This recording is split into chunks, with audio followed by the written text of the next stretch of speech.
para mostrarles la necesidad de orar siempre sin desfallecer. Habría que darle la vuelta a la frase. Para mostrarles la necesidad de no desfallecer en la oración. Y esto sería orar siempre. Orar siempre de una manera refleja, actual, iba a decir consciente, pero eso sería discutible. Esto es imposible. Lo que Jesús nos dice es que no claudiquemos de nuestra vocación a la oración, de nuestra necesidad de buscar constantemente el rostro del Padre. Y por eso, al final,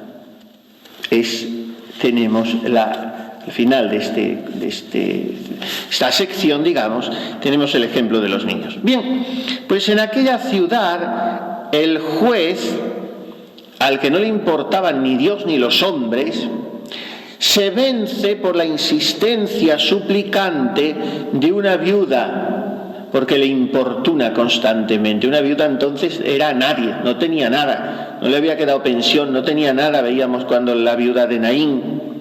Entonces, como esta viuda me importuna, le haré justicia, porque lo que la viuda pedía era suyo.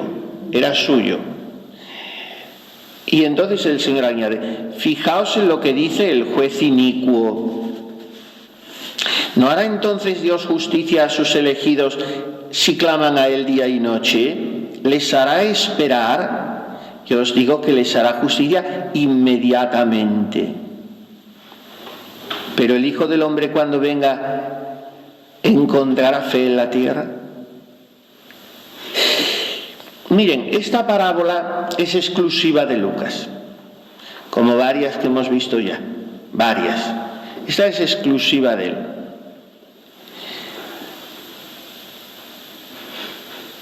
Recordemos también el pasaje de Lucas de la oración de petición. ¿Qué padre de entre vosotros, si su hijo pide pan, le dará una piedra, y si se le pide un pez, le dará una serpiente?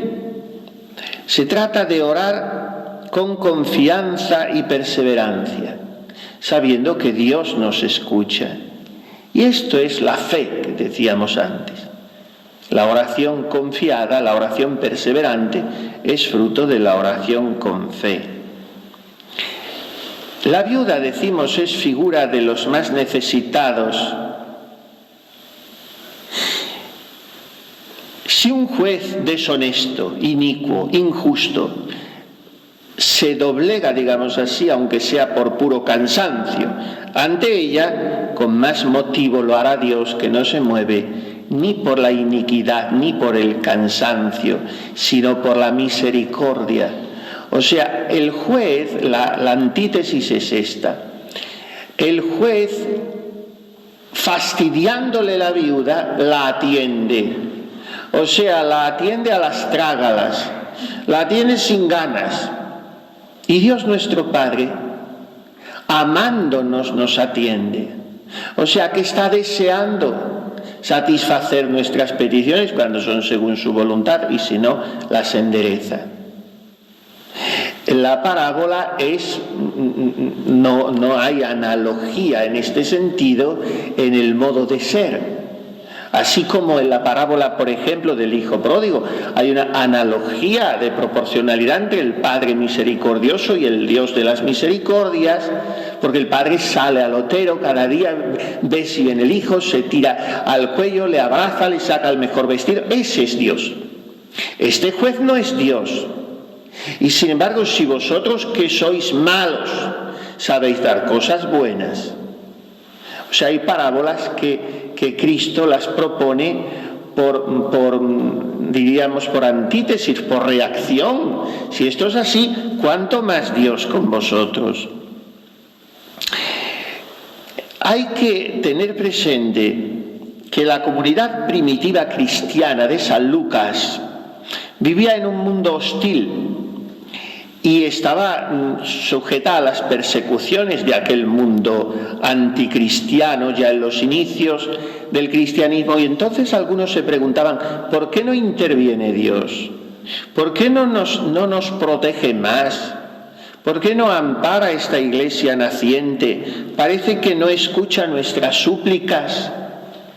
Y con esta parábola, como digo, exclusiva de Lucas, él ofrece una respuesta a eso. No os fijéis en la maldad de los hombres. Dios os atiende de otra manera que no veis, pero os atiende. Vosotros permaneced fieles al Señor. Es un poco también para nosotros esta situación. La fe ha perdido importancia en el mundo. De una sociedad teocrática, teocéntrica, hemos pasado a una sociedad, iba a decir pagana, neopagana en el mejor de los casos. Es una sociedad teofóbica o cristofóbica. Y entonces la tentación es decir, bueno, ¿qué pasa aquí? Es que Dios no nos atiende, no nos escucha.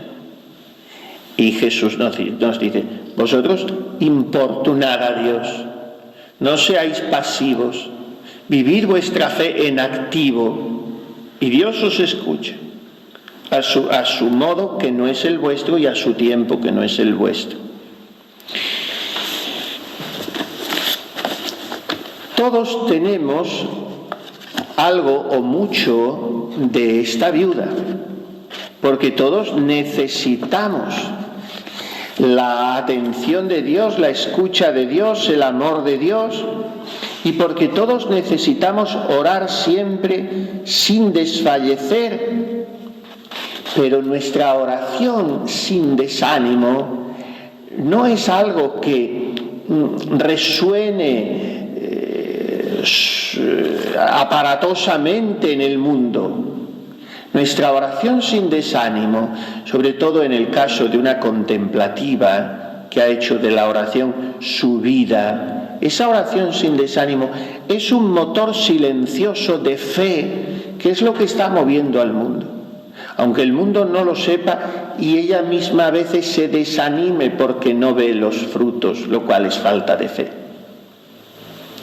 Orar siempre sin desfallecer. La oración es expresión de la fe.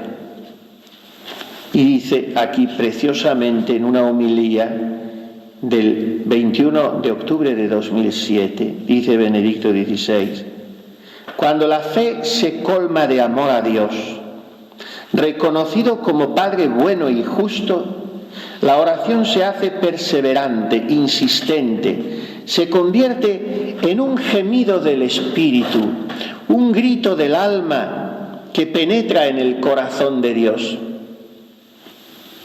No la cita, pero implícitamente está recogiendo las mismas palabras de Santa Teresita en su definición de la oración.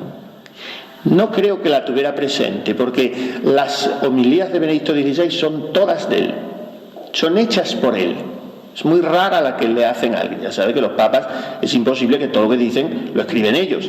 Y muchas veces pues en Juan Pablo II se veía que las homilías pues lo habían hecho.